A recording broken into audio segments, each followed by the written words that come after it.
Oke, selamat sore ya. Selamat sore, anak grogol. Saya pakai video karena ya rumah saya itu lagi sedang ada proses pembangunan. Jadi takutnya saya tidak keburu karena kan ada beberapa hal yang harus memang dilakuin kalau lagi memperbaiki rumah segala macam itu ya.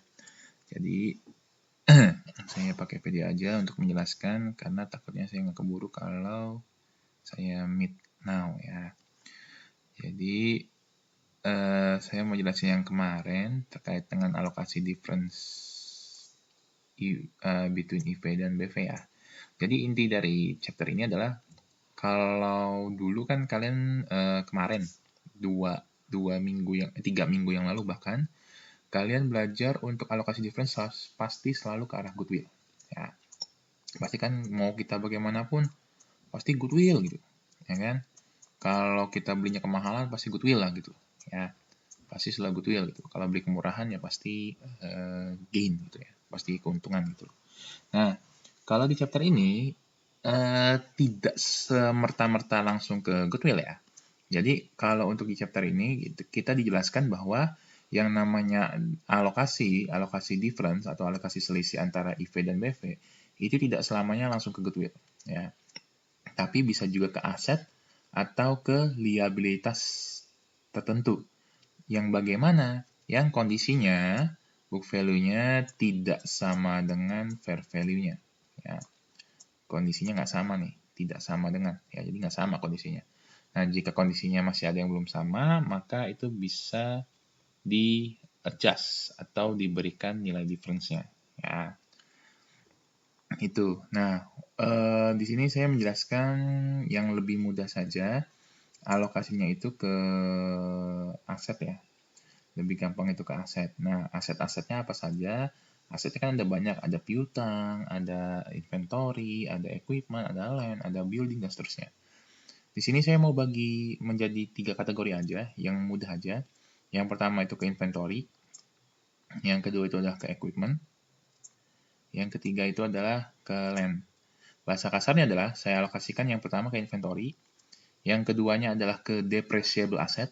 Ingat ya, depreciable asset. Depreciable asset itu berarti aset yang dapat didepresiasikan, sama yang non-depreciable asset, aset yang tidak dapat didepresiasikan. Nah, pengaruhnya apa memang kalau seandainya ke inventory, depreciable asset, sama ke land gitu, atau ke non-depreciable asset? Ya, kalau ke inventory, ini kan kalian sudah tahu ya, biasanya kalau inventory itu erat kaitannya dengan COGS. Jadi di mana kalian mengalokasikan ke inventory, pasti akan berpengaruh terhadap COGS-nya. Ya. Equipment, apa pengaruhnya? Ingat, equipment itu erat kaitannya dengan depreciation atau depresiasi. Ya sudah, berarti di mana kalian mengalokasikannya ke depreciable asset, maka akan muncul depresiasi tambahannya. Ya. Lalu yang terakhir kalau non-depreciable asset apa? Land itu kan tidak didepresiasikan, ya enggak? Ya, berarti karena tidak berpengaruh apa-apa, berarti untuk non-depreciable asset itu yang paling gampang, dia tidak akan berpengaruh apa-apa. Ya, jadi prinsipnya ke inventory ini akan erat kaitannya dengan COGS. Ya. Equipment akan erat kaitannya dengan depreciation expense. Land akan tidak ada kaitannya sih sebenarnya antara depresiasi dengan lain, jadi aman lah. Jadi yang paling salah itu cuma inventory sama depreciable asset sebenarnya. Ya. Nah, nanti kita lihat untuk jurnal-jurnal bawahnya, karena memang di sini tidak ada terlalu banyak teori ya. Nah, kita langsung masuk soal aja. Pada tahun 2015, P membeli 80% kepemilikan di S, harganya 2.200.000. Nilai bukunya, ekuitasnya common yang terdiri dari RE 500 dan common stock 1.500.000 ya. Jadi tidak ada OCC. Kalau memang tidak ada OCC, ya udah biasa aja gitu ya. Nah, selisih antara IV dan BV-nya itu dialokasikan ke aset atau ke hutang yang direvaluasi atau yang nilainya belum sesuai dengan fair value-nya. Nah, maksudnya apa? Nih, kan kalian di sini melihat ada ada sebuah tabel yang isinya di sini ada inventory, di mana book value-nya tidak sama dengan fair value-nya. Berarti kan book value-nya 200, sementara fair value-nya itu 250. Berarti kan nilainya belum sama dengan fair value-nya ya.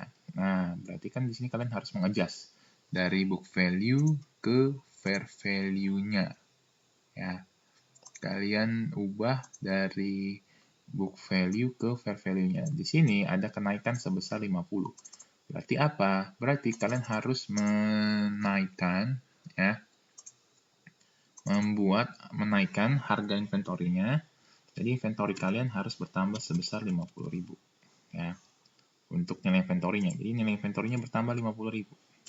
Nah, terus nilai equipment. Nilai equipment itu juga dari 300 menjadi 600. Berarti bertambah sebesar 300. Dan terakhir land dari 250 bertambah menjadi 400. Berarti tanahnya juga bertambah 150. Nah, di sini kan kasusnya selalu bertambah ya, Cuma bisa juga berkurang. Jadi fair value-nya itu turun justru. Ya, jadi kalian jangan selalu berpikir, wah ini dicontohin dosennya selalu bertambah. Tapi nanti enggak ya, tidak selalu seperti itu ya. Bisa juga fair value-nya turun gitu. Ya, inventory-nya turun, equipment-nya turun, itu juga bisa. Ya. Jadi kalian lihat fair value-nya aja, apakah dia makin meningkat atau makin berkurang. Kalau berkurang ya kalian kurangin, kalau bertambah ya kalian tambahin seperti ini. Ya. Oke. Lalu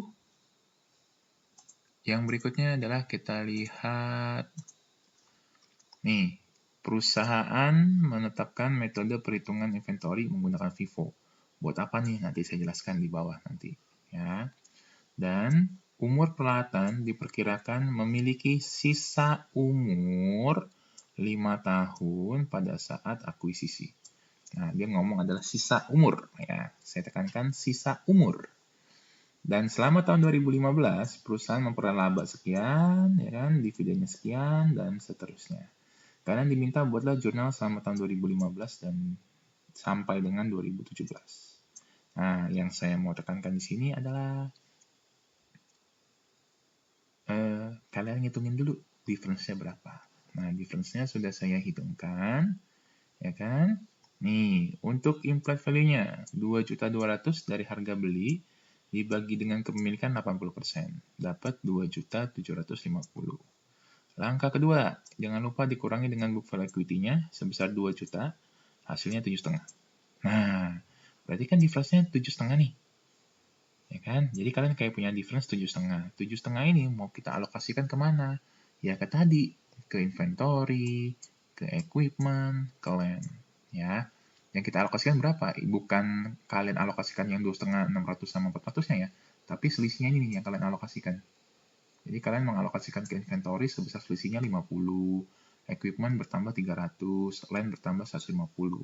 Ya. Jadi yang kalian alokasikan seperti itu. Nah, kan dari 7,5, ya, dari 7,5 ini diambil 50. Ya, dari 7,5 diambil 50. Oh, masih sisa 700. Oke, diambil lagi nih buat equipment 300. Oh, masih sisa 400. Diambil lagi nih untuk si land 150. Kalau kalian kurangkan 7,5 dikurangi dengan hasil ini, kan hasilnya masih ada sisa positif ya. Masih ada sisa positif 250. Nah, kalian bisa langsung tembak bahwa kalau masih ada sisa positif, itu berarti ke goodwill. Ya, ke goodwill. Nah, pertanyaannya gini, bagaimana jika seperti ini? Ya, bagaimana jika seperti ini? Difference-nya 750 ke inventory, ini misalnya ke inventory 500.000 deh, ke equipment 300, ke land 150.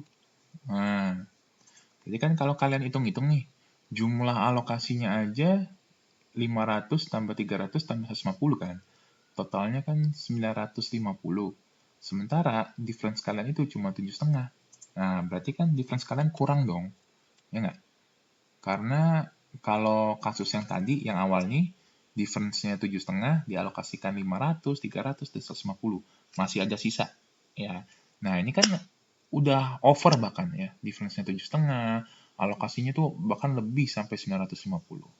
Nah, karena kalau kasusnya lebih seperti ini, jadi kelebihannya itu kita anggap sebagai bargain ya atau gain on acquisition. Nah, jadi kalian tidak selamanya pasti ada goodwill, enggak. Pasti bisa juga jadi bargain atau gain on acquisition sebesar kalian lihat selisihnya adalah 200. Kok bisa jadi bargain? Ya, berarti kan masih ada akun-akun yang belum sesuai dengan fair value-nya dong. Dengan ada yang masih belum sesuai dengan fair value-nya, berarti nilai aset sama liabilitasnya kan naik semua tuh. Ingat yang chapter awal-awal, ya kan? Dengan naiknya aset dan liabilitasnya yang masih belum sesuai dengan fair value, jadi kita seolah-olah beranggap bahwa dengan kenaikan ini menyebabkan harga si S-nya itu harusnya semakin mahal. Tapi kita beli dengan harga 2.200.000. Nah, dalam hal ini sebenarnya kita ada untung sebesar 200 karena kita belinya kemurahan.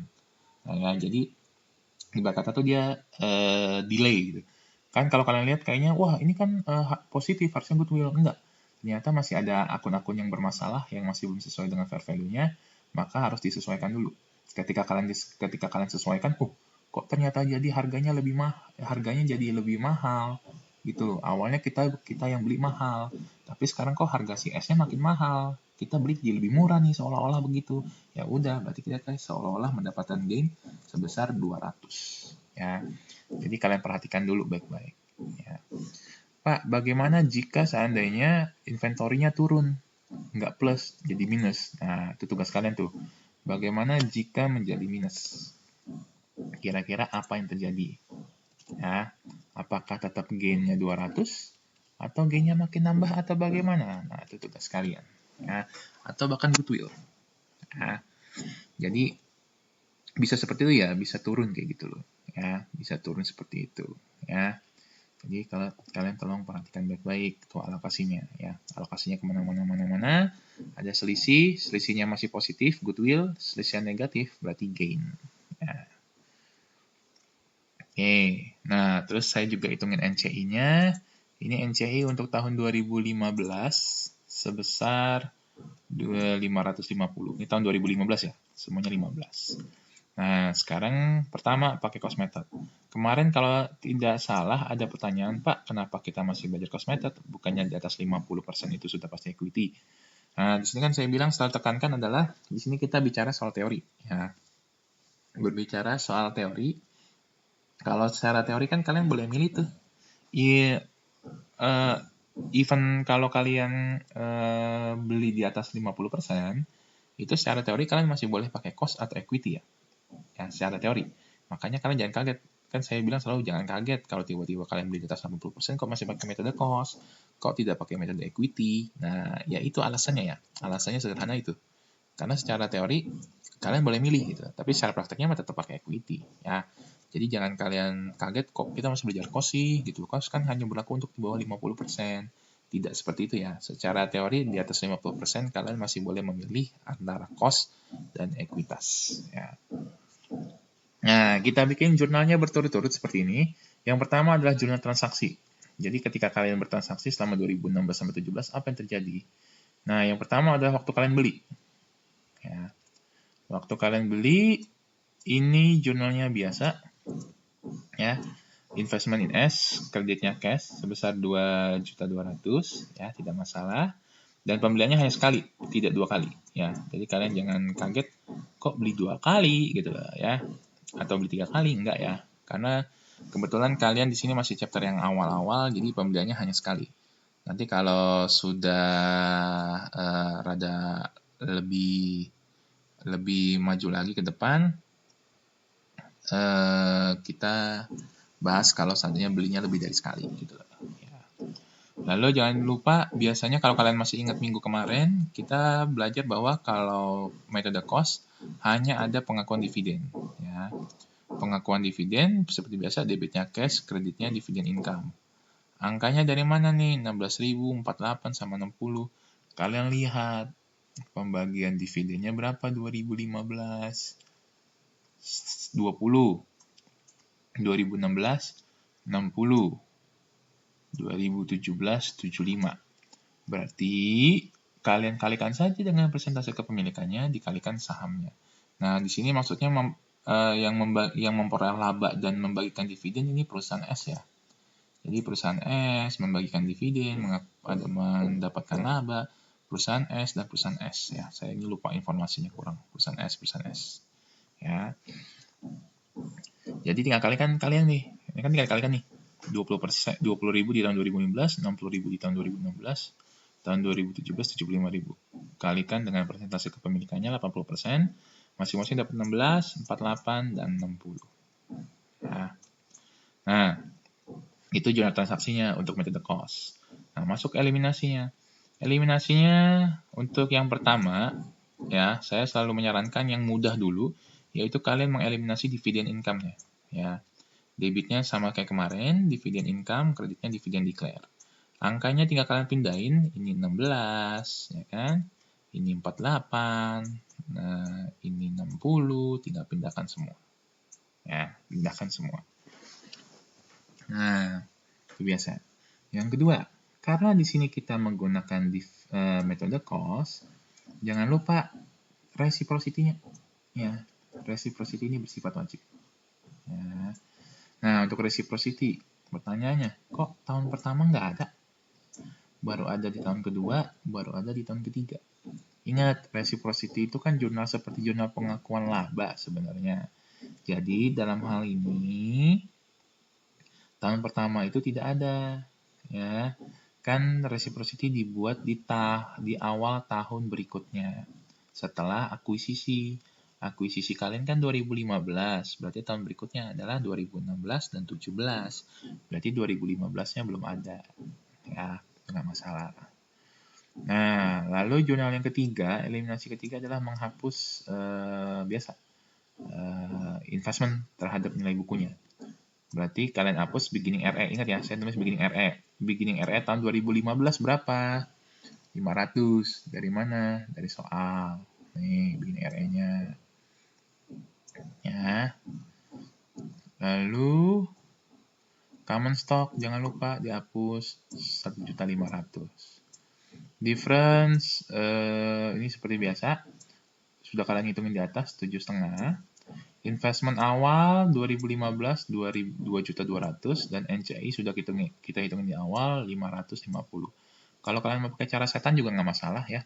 Selama ingat tahu difference-nya itu tidak pernah berubah. Ya. Jadi kalau kalian pakai cara setan, 500 tambah 1,5 tambah 7,5, ya kan? Dikalikan dengan 80% dapat 2.200.000, dikalikan 20% dapat 550. Atau kalian mau pakai cara yang benar, ya investmentnya kalian lihat dari awal, belinya berapa, NCI-nya kalian hitungin dari nilai implied value dikalikan dengan persentase NCI-nya. Nah, itu jurnal yang ketiga. Ya, ini kan sudah kalian bahas, sudah kita bahas semua. Kan? Nah, yang keempat, alokasi. Yang keempat, ini alokasi adalah kalian mengalokasikan tadi ke aset-aset yang tadi yang sudah kalian lihat mana yang belum sesuai dengan fair value-nya. Ya. Nah, ini ada inventory. Berarti kan harusnya ke inventory. Kok ke COGS? Kenapa ke COGS? Nah, tadi kan saya bilang, inventory pasti akan berpengaruh terhadap COGS. Ya nggak? Inventory pasti akan selalu berpengaruh terhadap COGS. Jadi begini nih.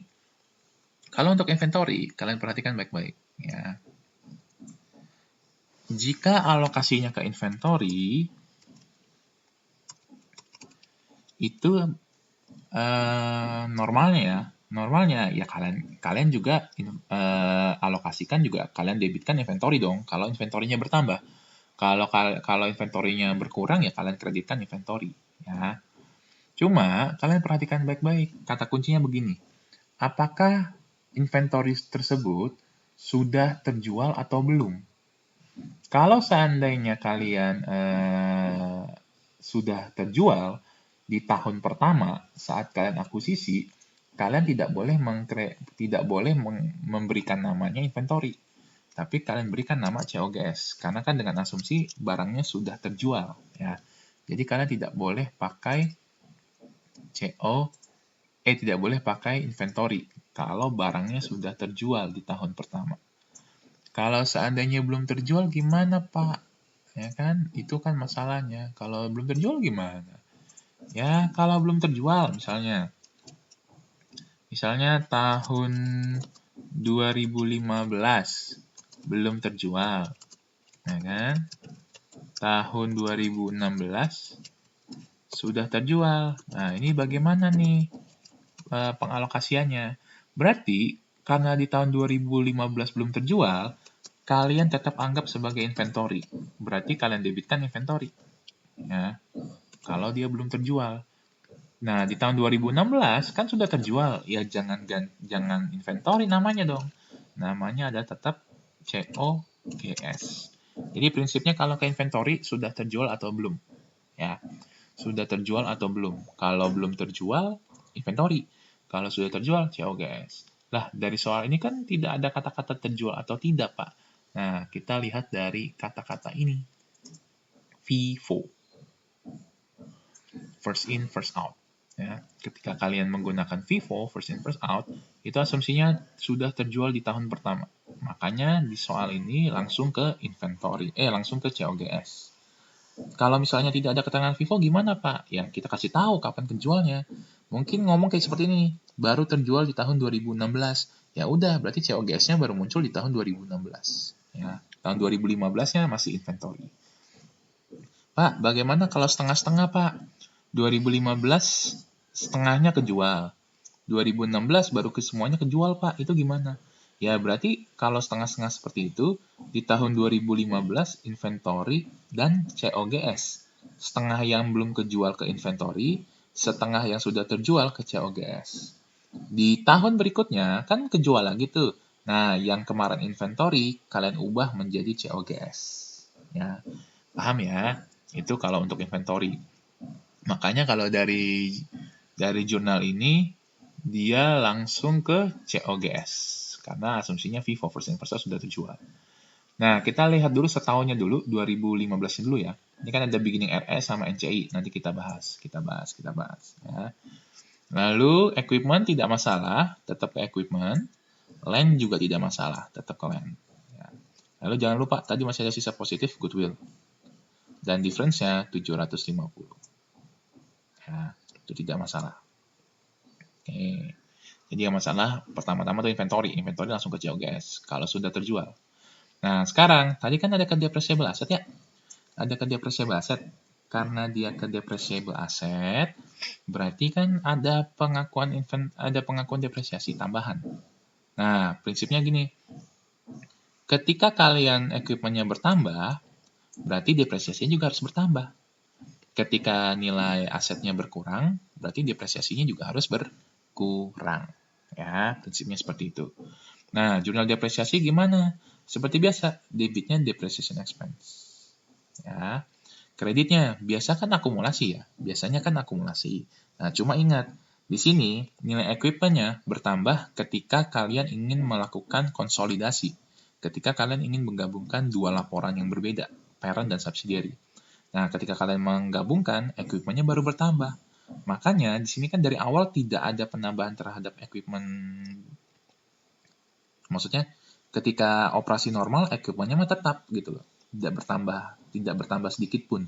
Tapi ketika kalian menggabungkan, mengkonsol, baru di situ terjadi penambahan terhadap equipment.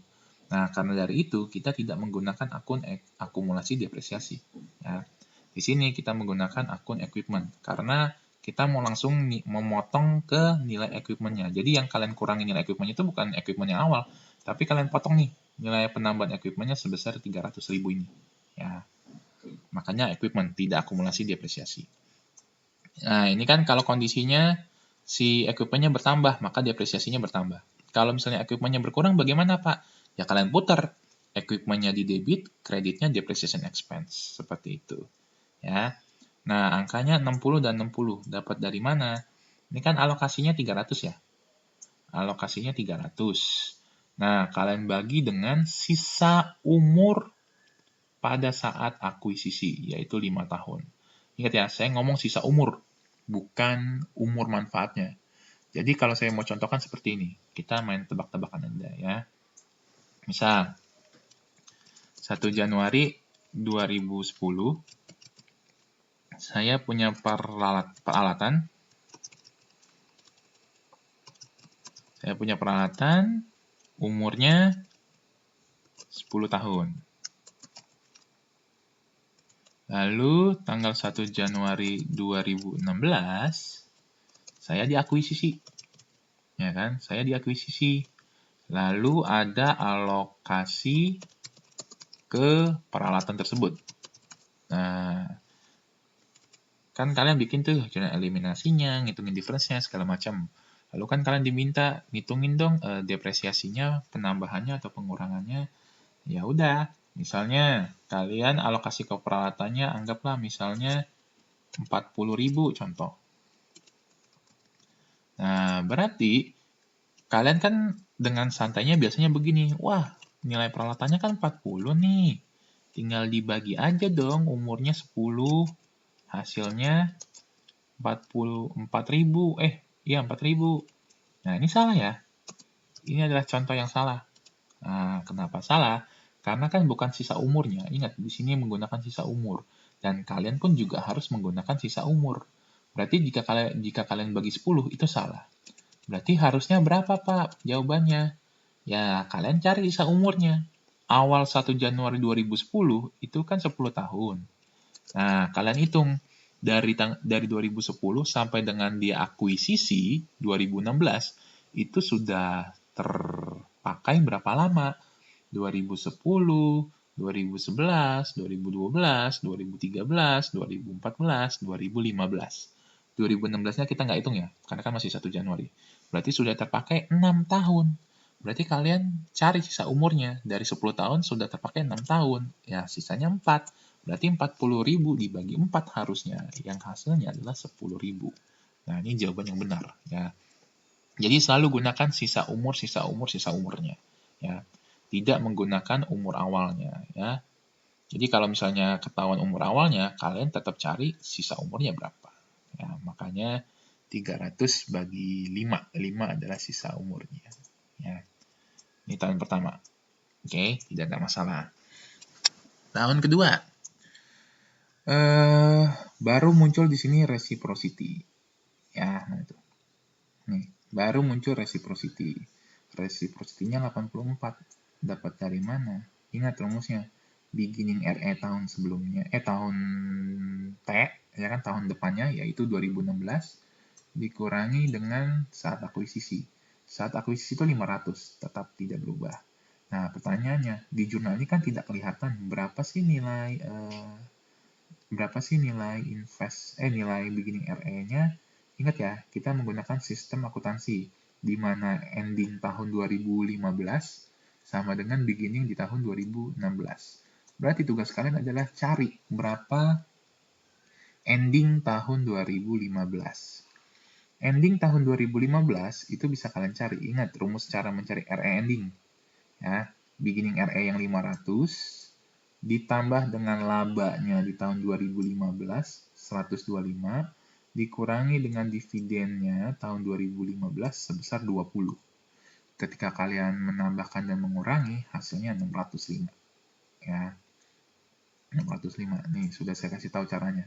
500 beginning RE awal ditambah di net income tahun 2015 dikurangi dengan dividen tahun 2015. Ya, dapat 605. Common stock-nya tetap 1.500.000 tidak berubah. Ingat, difference-nya pun juga tidak berubah. Nah, kalau kalian mau pakai cara benar, ya untuk investment in S-nya jangan lupa 2.200.000 ditambahkan dengan nih reciprocity 84. Jadi 2284. Ya. Untuk NCI-nya juga sama. 550 ditambahkan dengan 20% dari hasil ini. Ya. Tuh. 105 dikurangi 84 kan 21. Berarti 550 tambahkan 21 hasilnya 571. Ya, atau kalian mau pakai cara setan juga nggak apa-apa. Totalin semua tiga ini dikalikan 80% dapat investmentnya, NCI-nya dikalikan dengan 20%. Ya. Tuh, jadi yang berubah RE-nya berubah, investment-nya berubah, NCI-nya berubah. Ya. Nah, lalu kan alokasi lagi nih, kita alokasikan lagi ke inventory. Tapi kan inventory-nya sudah berubah kemarin dari COGS. Nah, ingat, COGS kan akun nominal ya. Akun nominal itu kan tidak boleh dibawa ke periode selanjutnya. Makanya di tahun berikutnya tidak ada lagi COGS-nya.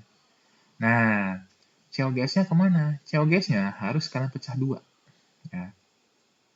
COGS-nya harus kalian pecah dua. Pertama adalah ke beginning RE, yang kedua adalah ke NCI. Ya. Jadi kalau kalian pakai metode cost, COGS-nya kalian pecah dua.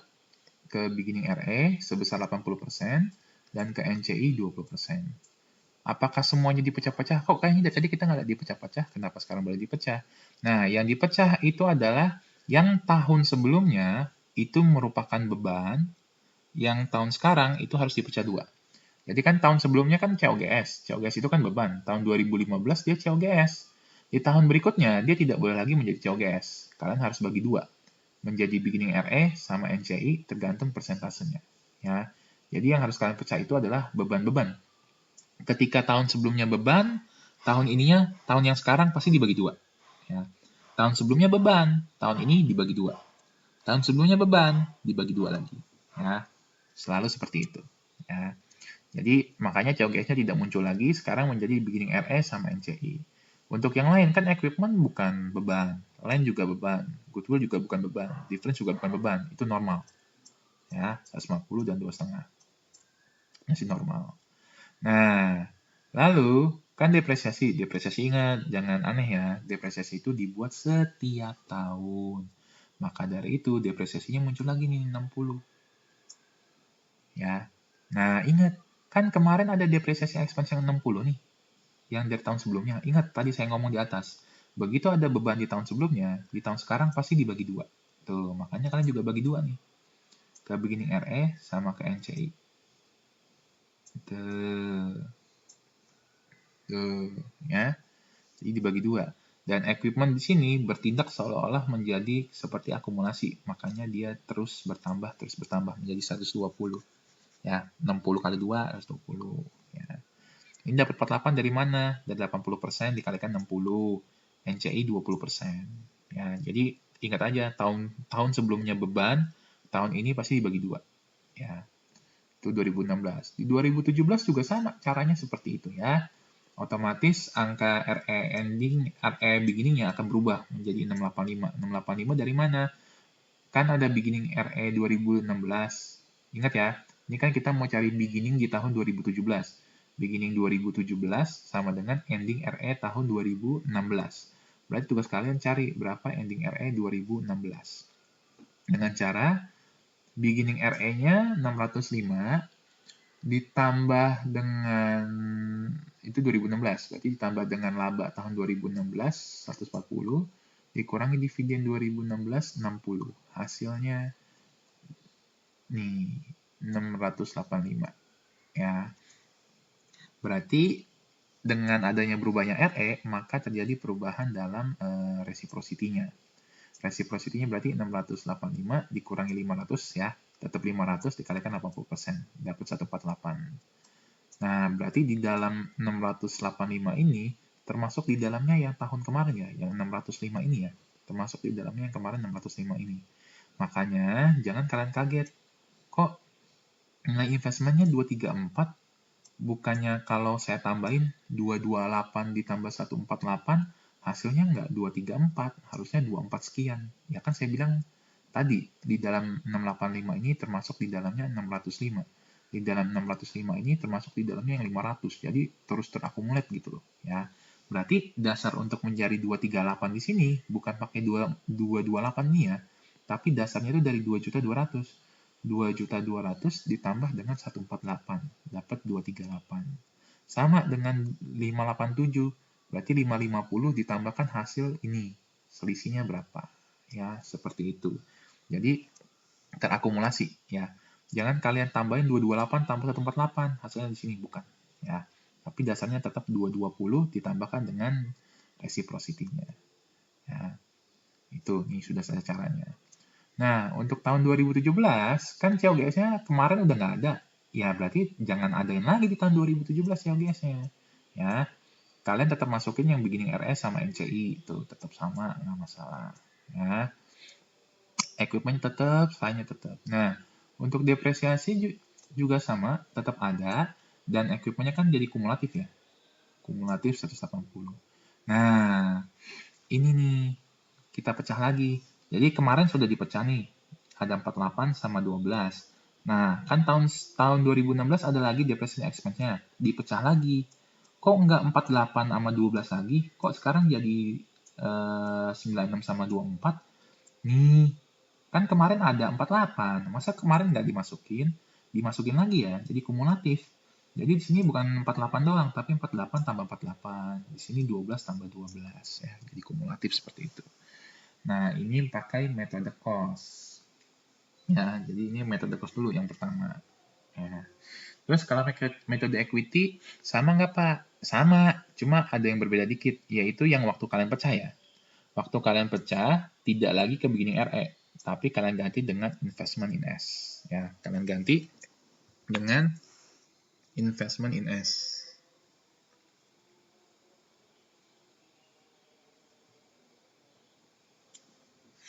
Nah, kita coba lihat. Kasusnya masih sama ya. Jadi, sekarang kita pakai metode equity. Di sini kalian pakai investment in S pada cash, seperti biasa waktu beli. Lalu waktu beli dividen ini maaf ya, bukan dividen income ya.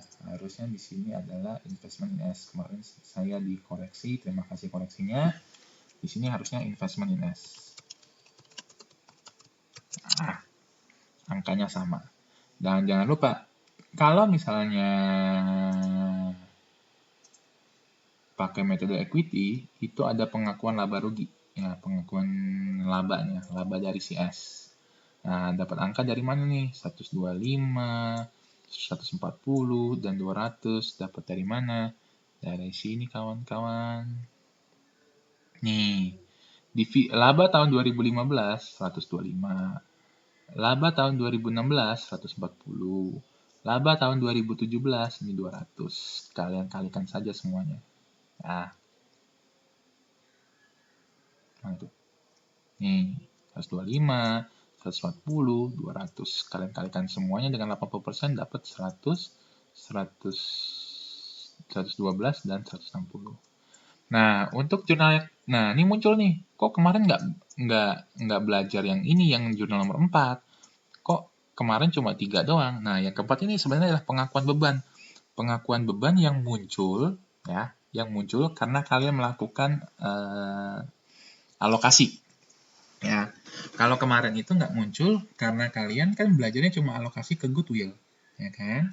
Belum alokasi ke PPE atau ke inventory, ya kan? Nah, makanya karena sekarang kita belajarnya adalah mengalokasikan ke inventory dan ke PPE, maka jurnal keempat ini muncul. Ini adalah pengakuan beban yang muncul karena kalian mengalokasikan ke dua hal tadi atau beberapa hal tadi yang menyebabkan penambahan beban. Ya. Nah, ini sih kalau saya saranin, kalau kalian udah mahir sih langsung aja. Cuma kalau kalian belum mahir, ini kosongin dulu angkanya. Jadi 88 ini sama 48 ini belum ada.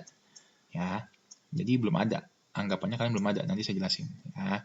Jadi saya jelasinnya langsung dulu pertama ke, apa tuh namanya, ke eliminasi. Eliminasi pertama, seperti biasa, kita hapus dividennya. Dividennya kan beda sama tadi. Kalau yang cost dividen income di debit, sekarang investment in S di debit. Tuh. Ya, cuma diganti debitnya aja, nggak masalah. Nah, lalu untuk yang pengakuan laba kan harusnya di sini 100. Kok ini 12? Ingat, di sini kan ada lawannya, ada pengakuan beban. Berarti kalian tidak boleh langsung masukin angka di sini dulu ya. Jadi untuk yang eliminasi laba, kalian tidak boleh langsung, karena tergantung dari pengakuan bebannya berapa. Ya, makanya saya skip dulu aja. Jadi angka 12 dan 64 ini, dan 122, ini belakangan. Ya, ini belakangan. Nah, kalau untuk pengeliminasian investment dan kawan-kawannya itu sama dengan yang tadi. angkanya itu persis banget kayak tadi. Ya, makanya kan saya bilang, ketika kalian memasukkan jurnal reciprocity ke dalam cost, hasilnya itu sebenarnya akan sama dengan ekuitas. Nih, ini terbukti nih. 284, 234 gitu. Cuma kan nanti angkanya dapat dari mana realnya. Nanti saya jelasin ya. Saya jelasin angkanya dari mana. Ini bisa dapat kok ya. Kalau kalian mau pakai cara dewa juga boleh, nggak masalah. Cuma kalau ada cara realnya itu dapat nih 228 dari mana, 234 tuh dari mana. Itu bisa sebenarnya ya. Bisa dapat dari mana? Sebenarnya simple. Nih, pengakuan labanya berapa? 100 kan? Dividennya berapa? 16. Kalian kurangin aja. 100 dikurangin 16 kan 84. Nah, tambahin deh. 220 ditambah dengan 84. Tuh, ya, sudah saya jelasin tuh. 100 dikurangi 16. Ini pengakuan laba, ini dividennya. Ya, kalian kurangi, dapat deh. Ya, 84. Tinggal ditambahkan nilai investmentnya. Nah, sama berlaku untuk di tahun 2017. Nah, bedanya adalah kalau tadi kan cost base-nya adalah 2.200.000 terus kan? Ya, 2.200.000 terus-terusan kan. Nah, kalau equity dia enggak. Tahun 2016 dia base-nya 2.200.000. Begitu 2017 dia base-nya atau dasar perhitungannya adalah tahun 2016. Jadi dia tidak kumulatif seperti yang tadi. Ya, jadi dia setiap tahun itu dihitungin terus, ya. Jadi yang 224 kalian pakai di tahun 2017, 2.200.000 kalian pakai di tahun 2016. Berarti nanti di tahun 2018 kalian pakai 234 ini. Ya, pakai 234 ini. Nah, caranya pun sama. 112 dari mana? Nih, pengakuan laba tahun 2016. 112 dikurangi dengan pengakuan dividen tahun 2016 sebesar 48.000. Tuh. Ya. Terus kalau yang NCI-nya ya hampir sama seperti tadi ya. Tinggal kalian lihat aja. Dari 125 kan sudah diambil 100, berarti masih ada sisa 25. Dari 20 sudah diambil 14, ya kan? Jadi sisa 4.000. Jadi kalau saya totalin 29.000, 29.000. 25 tambah 4. Iya ya. Iya. Ya. 2 kan dari 125. Mana itu 125? Ya, 125 diambil 100 kan 25. Dari 20 diambil 4, diambil 16, sisa 4.000. Ya, jadi 29 dong. 29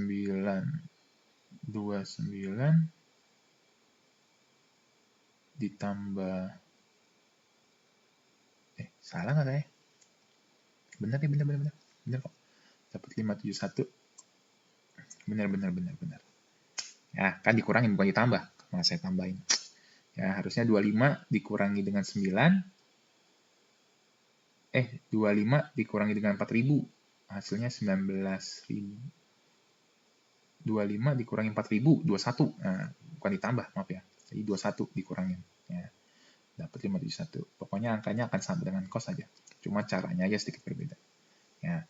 Nah, waktu pengalokasiannya pun sama. Awal ke COGS dulu, ya kan? Lalu ke equipment, ke land, ini masih sama tetap.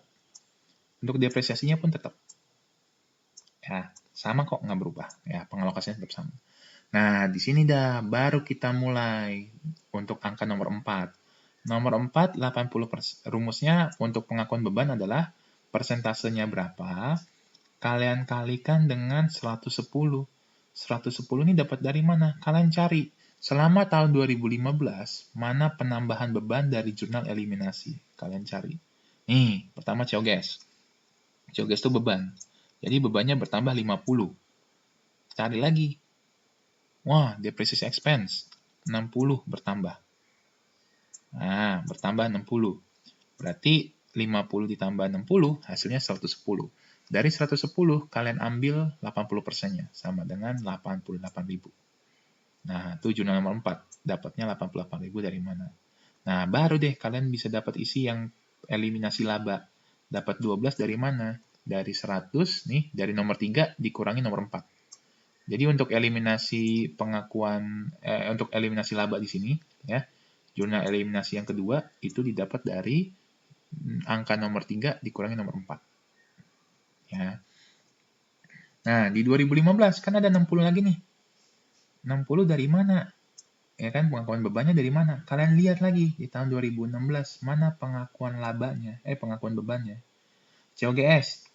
COGS enggak. Kan COGS di tahun 2016 udah hilang tuh. Nah, berarti bukan. Mana? Wah, nih satu nih, depreciation expense tiap tahun muncul. Berarti kalian masukin nih. Ya, kalian masukin. Makanya di tahun-tahun berikutnya hanya ada 60 doang. Karena kan COGS-nya tidak boleh dibawa ke periode selanjutnya.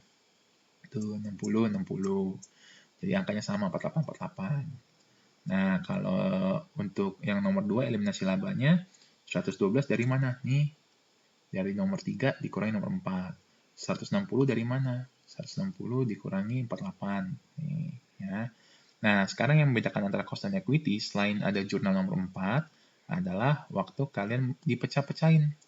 Waktu kalian dipecah, COGS-nya ke investment in S 40 dan ke NCI 10.